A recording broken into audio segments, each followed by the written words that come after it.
report, there are more than 6.32 million hectares of protected areas. It includes nature reserves, it includes also national parks, and when it comes to also biosphere reserves, sanitaries, and in Uzbekistan. And these protected areas include also 36 key biodiversity areas identified by national experts, some overlapping with globally important conservation zones. And we can see some kind of examples here. For example, Ukam-Chatkal National Park here and Biosphere Reserve, Chatkal State National Reserve and Zaman National Park, Badai Tukay Nature Reserve along the Amudarya. Uh, this is a river in Uzbekistan. So it's situated in our country. And we should also mention here some biodiversity areas that are risk in Uzbekistan. According to the sixth and the fifth national report of the Uzbekistan, under the Convention of Biological Diversity documents, not only the richness of protected areas, but also serious challenges we can see here. For example, species risk, some ecosystem degradation problems, issues, and under resource management systems. And we are talking about the national and global policy responses to these issues here, alignment with global biodiversity framework, and national global policy response you can see here in our slide also.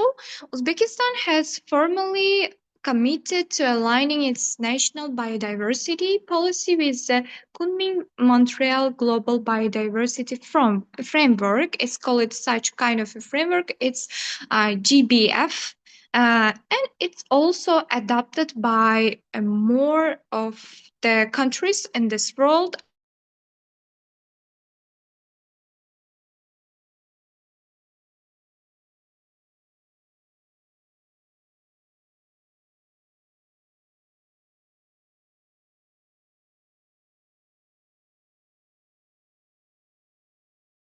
Biodiversity Framework Early Action Support.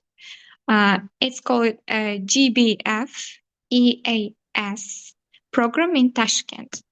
Some key global targets that Uzbekistan is integrating into its national plans are kind of restoring 30% of degraded ecosystems by 2030. This is the first one. The second one is about reduction the risks posed by pesticides by at least 50% by 2030. It's also an increasing usage of biodiversity friendly ecosystems and practices in agriculture and forestry. And for example, when we talk about the national strategy of Uzbekistan and its implementations, our country is updating the national biodiversity strategy and action plan to reflect these goals globally, to reflect global targets and so on. The update process is supported by the UNDP and the Global Environment Facility.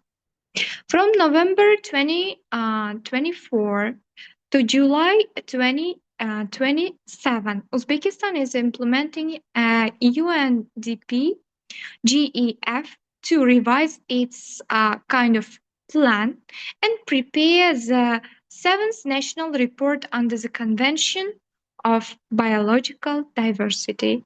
Importantly, we should mention here and take as an example that in March this year, Uzbekistan finalized a biodiversity finance plan also developed with the UNDP's initiative, which it also outlines how to mobilize resources, domestic and international ones, to close conservation funding gaps. This plan identifies roughly 60 million USD financing gap and proposes at least 10 financial solutions, including a blended finance facility too. At the beginning of this year, Uzbekistan declared the year of environmental protection and green economy. Also, it also shows how our country is going through those kind of problems and improving its state. Also, it also launched two biodiversity projects. The first one is the renewal of the plan, which I mentioned above, and the preparation of the seventh national report. And the second one is it's about integrated management and the restoration of especially valuable landscapes, focusing on the Western Tian Shan, Norata Range, and Agungtang Mountains. These projects have broad stakeholder engagement, also government. It also includes government, civil societies, scientists, and experts on this domain, and international organizations, also like United Nations bodies and so on. And I also wanted to mention about some examples of ecosystem protection and restoration in our country. First of all, it's about restoration in high-value landscapes. The integrated management project, it aims three pilot regions: Western Tian Shan, Nurota, and Kumtang, as I mentioned about before. The second one is forest restoration on the Aral Sea. It's very important in today's and current state of our sea is not anymore sea. It's kind of lake. It's shrinking, and 90% of it is already shrink. Uzbekistan has committed to afforestation on the dried kind of areas of the Aral Sea and create a green cover that stabilizes soil, reduces dust storms, and also restores ecosystem services. Third one I should mention about protected areas with global importance. Chatkal Biosphere Reserve and Kitab State Geological Reserve is another intentionally significant site for geological heritage, and it's protected. And the first one is sustainable financing mechanisms in our country. In our country, have some kind of platforms that protects sustainability. The biodiversity finance plan is not just a plan on paper or some kind of documentation. It sets a roadmap. It sets kind of plan that for resource mobilization in our country, domestic budget, financing, and also private sector. It includes and with blended finance and with also some kind of scholarships and grants for this kind of biodiversity related projects and so on. Such financing, I see that is crucial to maintain protected areas, support restoration, also monitor biodiversity in our country, and build capacity in local communities. I think that this kind of plans is also crucial for our other local governments, but it should be adopted and also adapted and balanced according to the current states of other countries. And we have some kind of challenges, issues, problems, and we should see the role of youth in this. Here, I should mention some key challenges that are governance coordination. So first of all, according to the earlier national reports I already mentioned, the FEW Census report, There is no single central authority that fully coordinates all of these issues and biodiversity from biodiversity management and leading to fragmentation. Also, it's a gap and it should be also concluded. It should be improved like this. And here we can see some resource gap here. Even with the finance plan we have, and there is still significant funding shortage we can see and monitoring and data. Effective conservation needs good data. So, but in vast remote areas like mountainous, deserts, and some other areas should be monitored. Should be monitored, but monitoring them is a kind of issue. It remains difficult. Climate change, warming, shifting rain patterns, and extreme events threatened fragile ecosystems, especially in mountain places, and arid zones are very important to mention here. Then, public awareness.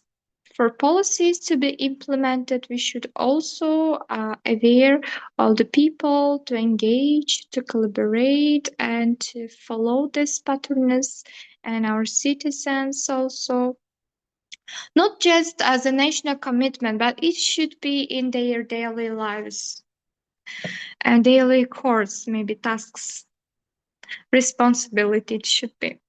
And when it comes to the role of youth in the biodiversity and ecosystem protection, as young diplomats, as youth climate activists, and the stewards of the future, uh, we have crucial role in this. And I should recommend some areas to take action.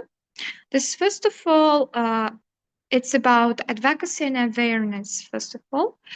We can use our platforms, social media, schools, university sites, maybe community groups to raise awareness about biodiversity issues.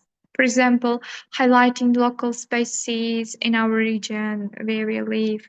It can be also important and showcasing stories. Maybe we even experience it in our life from maybe in our country it's about RLC as I talked about RLC restoration or protected mountain landscapes. It also advocates for stronger environmental education at schools. We can advocate this part and integrate biodiversity conservation into curricula. The second point is about participation in decision-making process, including youth engagements in this kind of decision-making process is also important. Engaging with local governments and NGOs, youth councils, climate clubs, maybe environmental NGOs, and I should also mention that we have in our University of World Economy and Diplomacy, we have many clubs regarding the climate action, some eco clubs, and we have currently SDG Week. SDG Week. This kind of problems are also mentioning in this week also.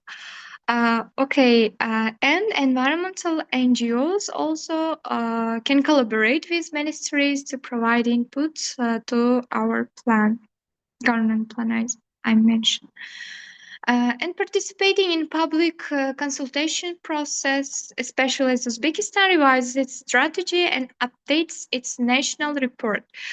The third one is about innovation, creative ways we come through, especially our youth are coming through with some kind of creative solutions and nature-based solutions. Young people can lead the nature-based solution initiatives, example, community-led tree planting. We can also citizen science to monitor species. We can also implement this stage or restoration projects. We can use technology, drones, maybe remote sensing, mobile apps for biodiversity monitoring and data collection. And first one is mobilizing finance. It's also important. Youth-led fundraising, crowdfunding maybe, or partnerships with business can support local conservation efforts. and encouraging a private sector engagement. Businesses that understand how biodiversity supports their operations, maybe tourism, agriculture in these domains, may be motivated to invest in restoration. And the fifth one is international engagement. As a young diplomat, we can represent Uzbekistan international and bring kind of global attention to our biodiversity efforts. We can also include some kind of other experts globally and engaging with the United Nations use platforms. For example, United Nations use climate networks to ensure biodiversity gets more focus in climate discussion. And that is all participants, their friends. Biodiversity in Uzbekistan is not a peripheral issue, it's an actual one. It's central to our well-being, our economic resilience, and our future. We are at a moment of opportunity with the alignment to the global biodiversity framework, a new financing mechanisms, and strong political will. For example, it is a year of environmental protection and green economy in Uzbekistan. We can make real progress here. And but the road ahead isn't easy. Restoring degraded landscapes and other issues about protecting endangered species in our country and building a nature positive, friendly environment where we also engage youth actions. And this kind of sustainable future requires all of us, governments, maybe NGOs and other kind of organizations, companies, maybe scientists, experts, civil society, and especially you and us, CEOs. Today, I call on all of you, use your voices, your creativity, your innovative ideas, and your energy to champion biodiversity. Let's not only let's not only protect, but restore and celebrate the natural heritage of Uzbekistan. Not only Uzbekistan, but when we take it globally, we should all protect our local ecosystems, and we should also contribute to this. In doing so, we strengthen climate resilience, support sustainable development, and leave a richer, healthier world for future generations. Let's make this world together a better place for humankind. Thank you. Thank you so much. Thank you so much, Ms. Safarova, for your wonderful presentation. And it was really nice hearing you. And you discussed in a very detail about some of the projects that are by the Republic of Uzbekistan that you started or your government started related to energy conservation. You have talked about the RLC that is also shrinking because of the climate change, and also it is one of the best, I would say it is one of the biggest loss of biodiversity for Uzbekistan and for other Central Asian CIS states. As far as your presentation was concerned, it was really amazing. We learned a lot about Uzbekistan, some of the projects as well, and especially the last slide. That was really interesting. You talked about like what is the role of youth, and how the collaboration between the institutes like NGOs, youth platforms, and that's really appreciated. Why I'm saying this, because if I remember in the start of this year, I remember in February we had a joint program that was held in Tashkent between the Diplomatic Synergy Club and Youth Diplomacy Forum. So that was in the February of this year. I remember that program. So what I suggest is that, we will be moving toward question and answer session. What I suggest is that if possible in the next year, we are interested to collaborate with the clubs that are working on climate action, that are working on environmental protection. And also we would like to organize one of the seminar or international summit in Tashkent as well in the upcoming year. In collaboration with Diplomatics Energy Club and your university and some other climate related clubs as well, so that we can organize our seminar next year, inshallah, in Tashkent. So this is what we have a plan, and we will discuss it with you in near future as well. Yeah, Ms. Safarova, thank you so much, and we will moving towards a question and answer session.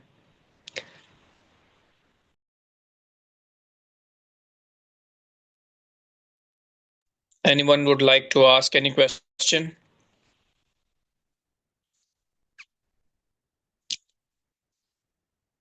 Yes, Dawood, go ahead. Thank you, sir. The session was really beneficial for us, sir. I want to ask a simple question from you, or if the meme is also available, so I want to ask from her as well, sir. The question is that is there any international law existing about the protection of ecosystem and biodiversity, sir, at global level, sir, and how much it is effective, sir?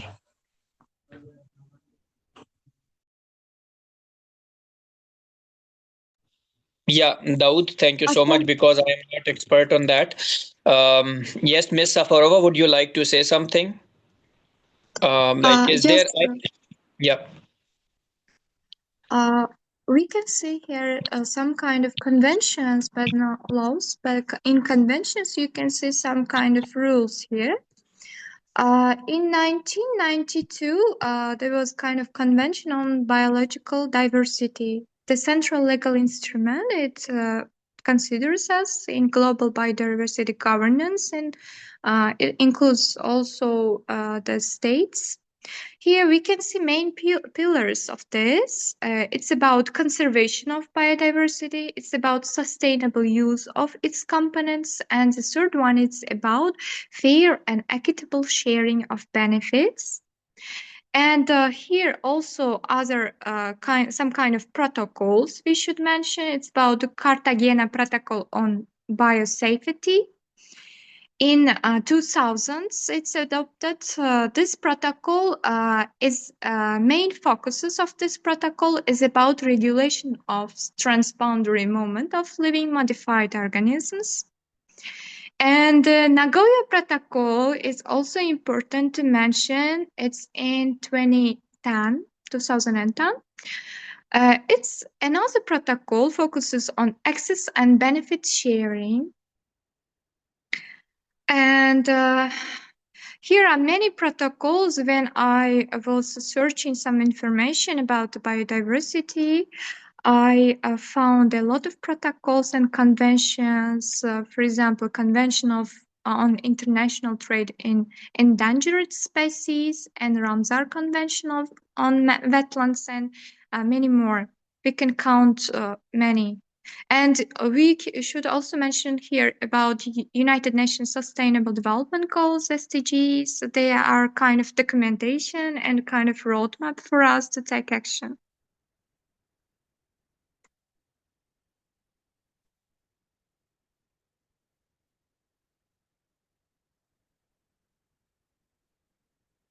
If you have another question.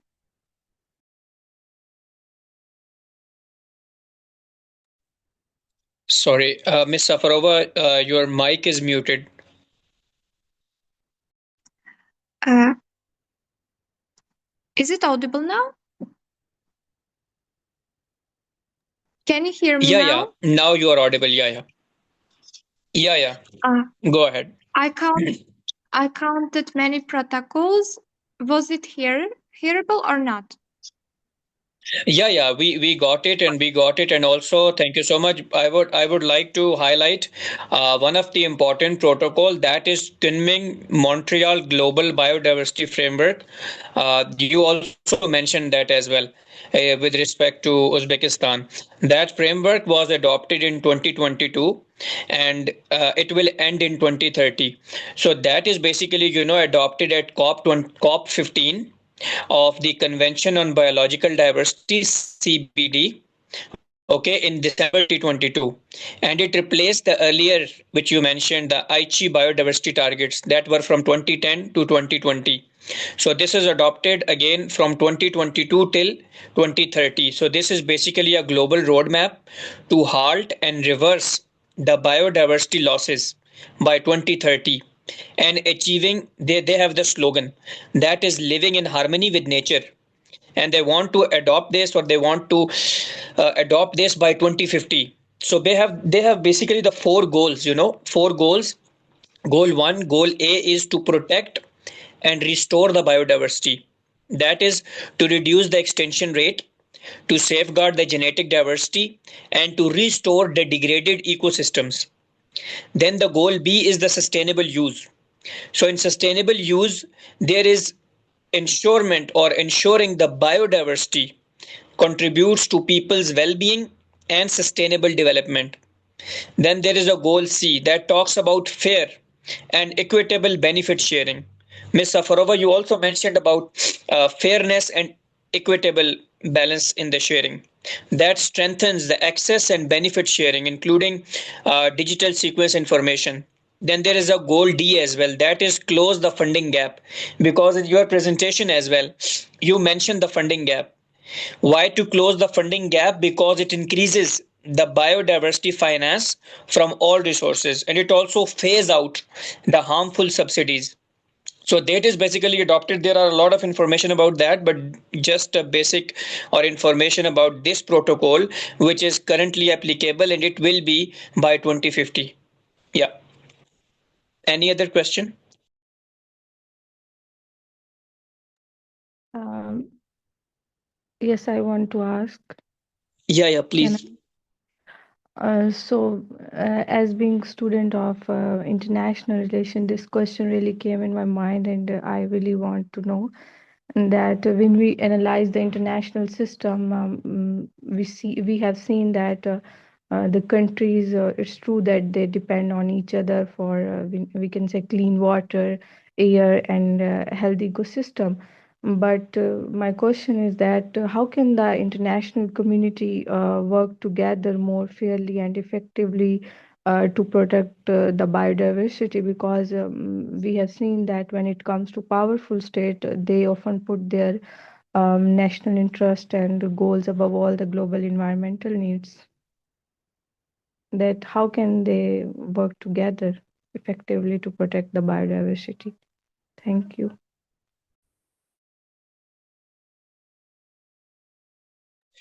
Okay, got it.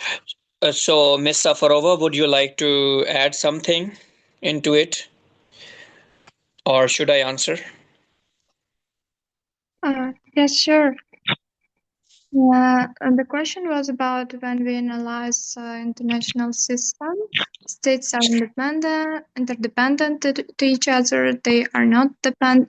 They are dependent on many issues. So, especially on issues that are global in scope, we should see here. And environmental problems such as biodiversity loss do not respect borders. We know this. Many no single state can solve them alone. This cooperation is necessary for three main reasons, I think. And first of all, we should mention about ecosystems are transboundary. It means there are no borders. Rivers, oceans, migratory species, and forests may be, and also transboundary water issues, and atmosphere connect states in this regard. And the second one is about collective action problem. Biodiversity is a global common good. We should see it as like this. Every state benefits from conserving it, but the cost is individual for each state. Without cooperation, free riding occurs and biodiversity continues to decline. The third one is about shared responsibility and shared risks at the same time. Biodiversity loss increases climate risks, food insecurity, and health threats also. Therefore, international cooperation becomes a structural necessity for this, not a moral choice.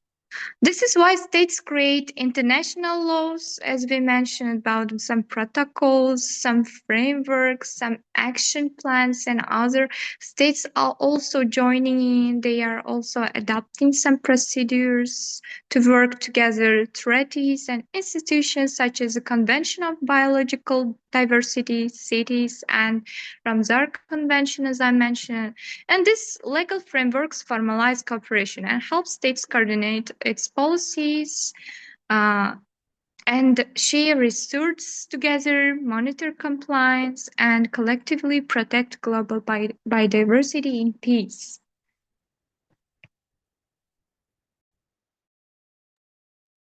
Okay, thank you. I would like to add few points as well. Like the question was like how the international community can work together to protect the biodiversity. So as we know that biodiversity loss, it's a global problem that is driven by deforestation, climate action, pollution, unsustainable use of natural resources. And these pressures cross the national borders, as Ms. Safarov also mentioned. This is a transnational issue. No single country can solve the crisis alone. So effective protection requires coordinated international action. And how it can be possible? By strengthening the international agreements and legal frameworks. That is Convention on Biological Diversity, CBD.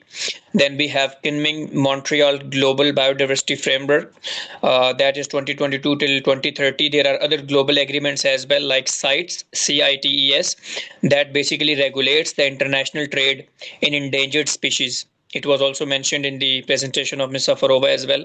Then we have Ramsar Convention, that is to protect the wetlands of the global importance. Then we have UNFCCC, UN Fund for Climate Change, and Paris Agreement that addresses climate action, which is deeply linked to biodiversity. Why this matters? Because coordinated agreements prevent countries from undermining each other's efforts.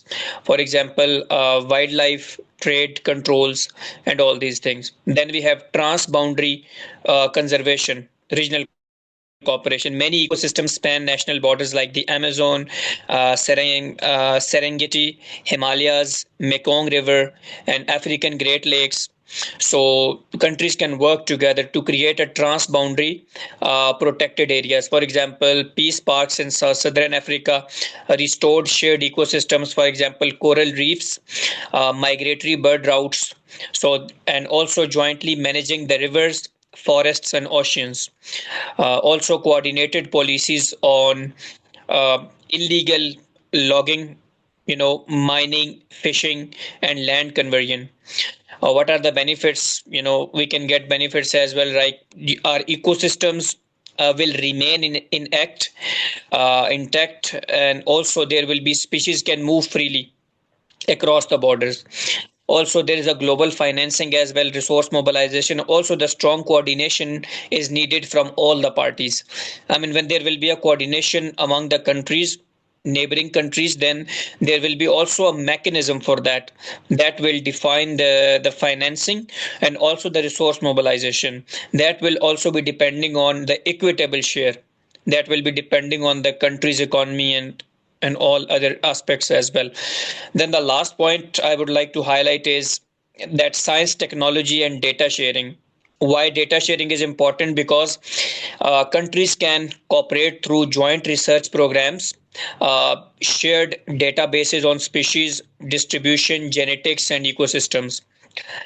Global monitoring systems, that is satellites, AI based deforestation alerts, drone system technology, then early warning systems that are for invasive species and disease spread. Then technology transfer to the developing nations, as Ms. Safarova also mentioned in her presentation, like drones. We have DNA barcoding, and there are other latest technologies as well which we can use to for the coordinated efforts. What will be the outcome? Definitely there will be a better monitoring, quicker response, and more effective conservation strategies. But all this will be possible because of the coordinated efforts of the countries, joint programs, joint research, drone technology, artificial intelligence, collaboration at the national level, international level, to make policies and to protect the ecosystem, wetlands, coral reefs together. So that's my intake on it. I hope I and Ms. Safarova answered your question.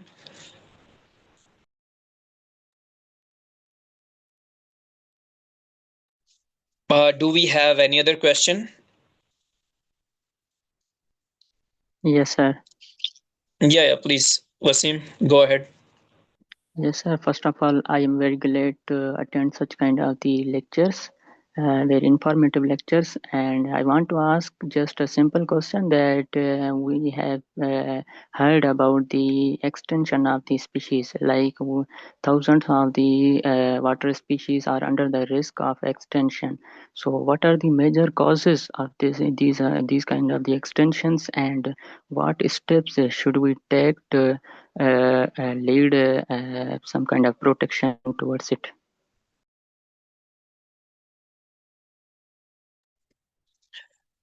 Okay, so Ms. Safarova, would you like to add something or should I? Yes. Yes, I should mention some points here. The question was about major causes versus extinction.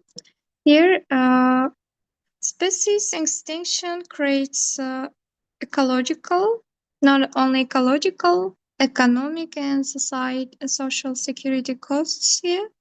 So the most important costs can be included ecological collapse, economic losses when it comes to agriculture, fisheries, tourism, and also medicine.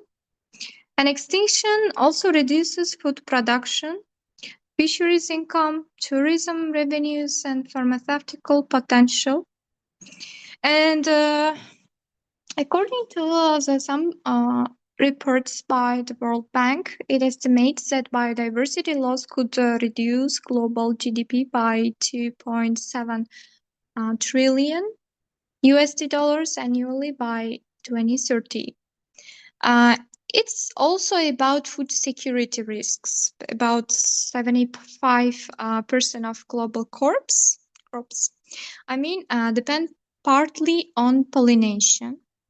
It's about losing species, threatens crop yields, livestock food chains, genetic diversity needs for climate resilient crops also, and Hello, health and disease risks should be mentioned hello, Miss. here when ecosystem. Miss, can you hear me? Yes, Yes. Wasim, Yeah, we can. ma'am. I want to clear my question that I just want to ask the main or major causes of the water species Wasim, extinction and Wasim, the we got. steps. Wasim, we got your question. She is answering, and then I'll be answering as well. So you have to listen to her, and then I'll be answering that as well. Yeah. we All we right. got your question. You wanna ask like what are the causes of this extinction? Like why there is a species loss, right? Why we are losing these species and why there is an extinction? You wanna know Okay. like what are the causes, right? So yeah, we will be Okay. answering that. So yeah, let her speak Yes. first and then okay. All right. All right. Thank you, sir. Yeah. I I'm taking this question in broad way. So you also about mentioned causes and what major Yeah, go steps ahead. to take. So yes, major causes is about habitat loss and degradation here, agricultural lands, urban areas, some converted areas. We should mention here roads and infrastructure, mining zones, and it also consequences species loss, lose food resources, maybe shelter and breeding areas. And the second one is our exploitation, our hunting, overfishing, overharvesting is also the cause. Unsustainable extraction of natural resources. It includes overfishing leading to a collapse of fish stocks, bushmeat hunting, illegal wildlife trades, and like this. The third one is about pollution. Pollutants cause poisoning, habitat contamination, and reproductive failure. The first one is about climate change. What's the main problems in our nowadays? current issues in all states globally. Climate change also alters temperature, rainfall patterns, ocean acidity, and migration patterns. And what major steps we should take here? Uh, First of all, we should take some measurements about habitat protection and restoration. And the second one is can be control of illegal wildlife trades. The third one is sustainable use of natural resources we can apply here. The first one is about combating pollution, major forms plastic pollution maybe, chemical runoff into rivers, air pollution, and excessive pesticide use, as I mentioned in my presentation also. And the fifth one is about climate change mitigation. Protecting species requires lowering emissions, gas emissions, strengthening carbon sinks, climate adaptation policies for ecosystems. That's it. Yeah, thank you, Ms. Safarova. I would like to add few points as well. Um, basically, this species extinction occurs when a species disappears from the planet permanently, and extinctions can be natural, but today they are happening at like 100 to 1,000 times the natural rate due to human activities. As you mentioned, the habitat loss. So I'll be highlighting few of the causes of that. The first is deforestation, like cutting forests for agriculture, mining, timber, urbanization that is destroying the habitats of millions of species. Then we have the wetland drainage. Rivers, lakes, and marshes are drained for farming or development. As you mentioned about the Aral Sea, it turned into a lake. Then we have the urban expansion and infrastructure, like the development of roads, cities, infrastructure, industries, that is basically isolating uh, this habitat loss, and their species are um, we are losing these species day by day. Like animal loss, food sources, as you mentioned, the food insecurity, then the leading to the population collapse as well. So that is why, if you see, like 100 years back, there were some species which were in the sea 100 years back. But right now, you are unable to find that kind of fish. You are unable to find that kind of species. Why? Because of this habitat loss. Then we have the climate change you already mentioned. I'll not be highlighting. Then we have the pollution, air pollution, water pollution, plastic pollution, pesticides, oil spills. These all are destroying, and these are the causes of species extinction. Then we have the overexploitation you already mentioned, overfishing, overhunting, overharvesting, illegal wildlife trade, or illegal trade of in any domain that is related to environment. Then we have the invasive alien species, that when species are introduced to new areas, they can compete with native species for food and habitat, that spread diseases, that prey on native species, that alter the entire ecosystem. So these are few of the causes. Then there are diseases as well. New diseases are emerging. We have seen the COVID is the latest example. In 2019, we all were suffered from COVID-19. The whole world was shut down just because of COVID. So why new diseases are emerging? Just because of that, because your species are dying, and we are losing those species. So just because of that.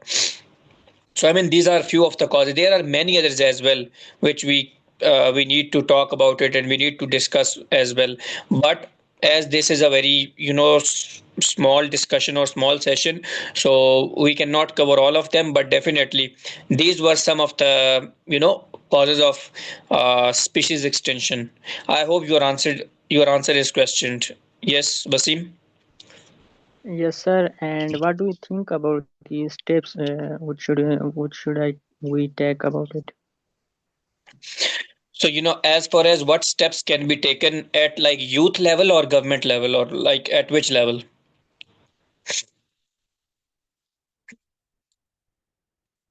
I mean, if okay, so as I understood, you want to say like what actions should be taken to protect the habitat loss or to protect the biodiversity or ecosystem? This is what you are saying? So I okay. So as I understand your question, I would like to highlight like what is the role of youth in this. What we can do, we can do advocacy campaigns related to the protection of ecosystem. We can organize programs, awareness campaigns. We can organize the training programs in collaboration with other organizations, international platforms. By doing this, we will be like at least able to highlight the issue. And the main issue is advocacy and awareness. This is our main issue. Then we can move forward. And when we do something, we show it to our government, we show it to our local authorities, then they can think about it, they can make policies, and then those policies will be implemented, and there will be something we can see that. But it all starts from advocacy, it all starts from awareness, and at youth level, this is what we can do. All right, I got it, sir. Thank you, both of you. Yeah. Yeah. As we have to end up our program here, and I would like to thank all the participants and especially to our speaker as well. Thank you so much, Ms. Safarova, for joining today's session on ecosystem and environment protection of biodiversity related to Uzbekistan. So, Ms. Safarova, thank you so much for joining today's session, and thanks to all the participants. So, we will be having a new topic for tomorrow, and see you all tomorrow. So thank you so much. Thank you so much.